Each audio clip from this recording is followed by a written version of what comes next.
So I'm going to start with Buffalo nickels. Now they talk about MS70. Well, there are no MS70s.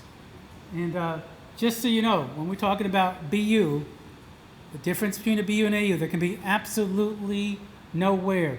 You can have tons of contact marks short of damage. You can have horrible luster as long as it's unbroken original luster. And you can have a horrendous strike.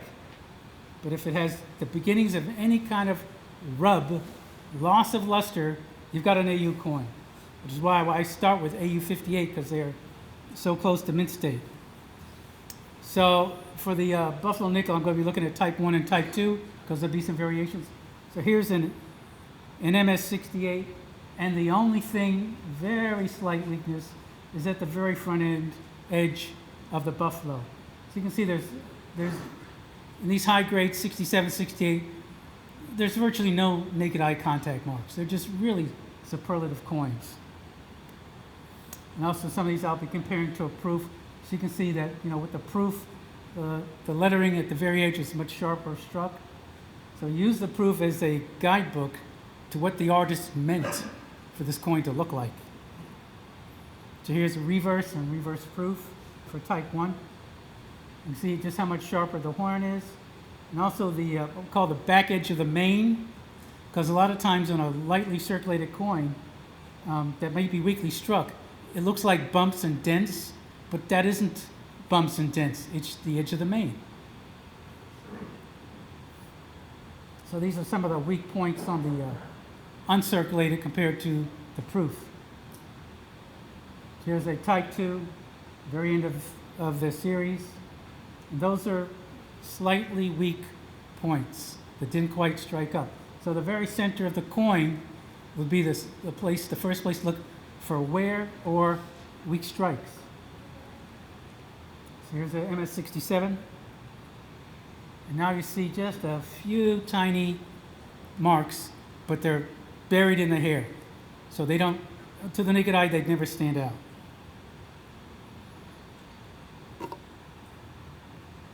Here's a type 2 and 7. Now here we see a much weaker strike in the Q and on the thigh of the Buffalo.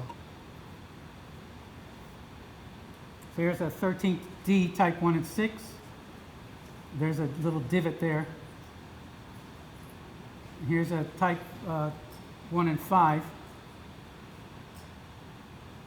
Here's a type 2 and 5. So this is a much weaker struck coin, the S. So again, these center places are much weaker struck. But also, in some of these places where there's what looks like really, really tiny contact marks are not contact marks. They are marks when the coin went through the annealing process and it goes through a big tumbler for drying. So there's thousands of coins being dried in the tumbler, hitting each other, and those tumbling marks never strike out. And the same thing occurs with Jefferson nickels. On weak step Jefferson nickels with few or no steps, you'll see those same tumbler marks. Those don't count as contact marks because they predate the striking of the coin. So they don't necessarily count against the grade unless they're really an eyesore. But again, when you get up to a 7 or 8, they're probably going to be more well struck and you have less of that issue. But by the time you get to a 5, you're going to have the issue of the tumbler marks. This is a real nice 4. A few more areas. And a nice 3. So now we see a more large scratch right behind the main.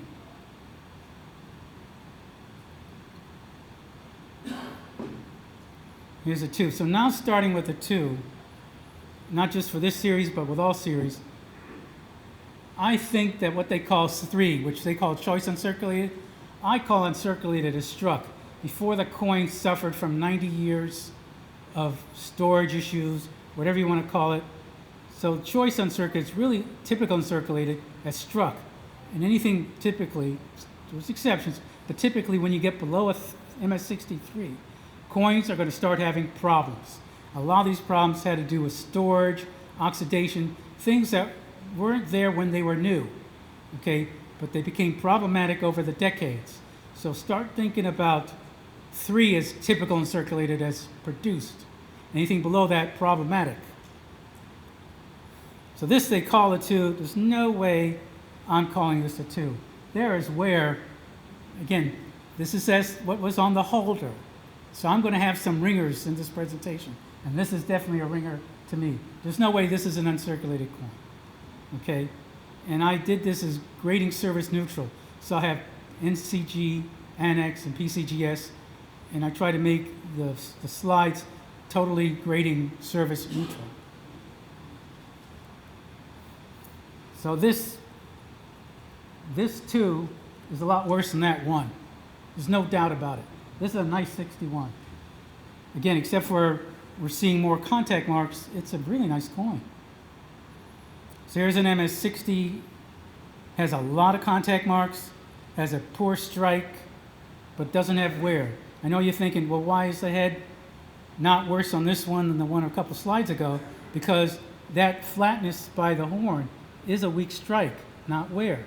And that's the things you have to look for, especially with branch mint coins being weakly struck in all the series.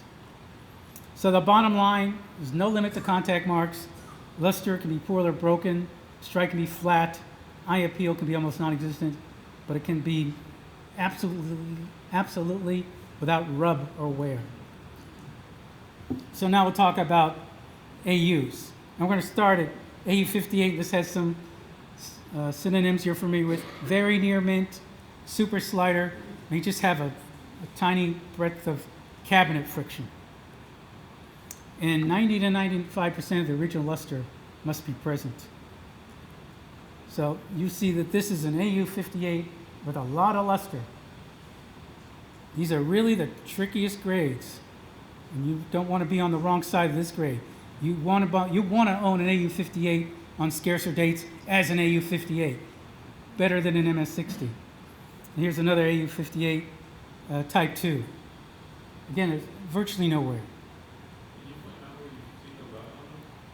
Okay, it would be, again, at the center of the Q and on the thigh and in front of the horn or on the horn. Same places. The thing of it is, the same places where you see weak struck, they're the highest points of the coin, is the first places typically you're going to see the hint of wear. So the place of weak, in other words, protected areas that don't get weakly struck aren't going to be the first places to have wear. So here's an AU55. Now we're seeing what looks more like a nice AU coin. At this point, there's no doubt it's AU. And this also has a little mark back there. So here's a 3. It's a real nice 3. Still got, with this coin, of course, because the fields are incuse, concave, they never lose luster until the coin gets really poorly worn. So here's a AU50. So now we're talking real typical.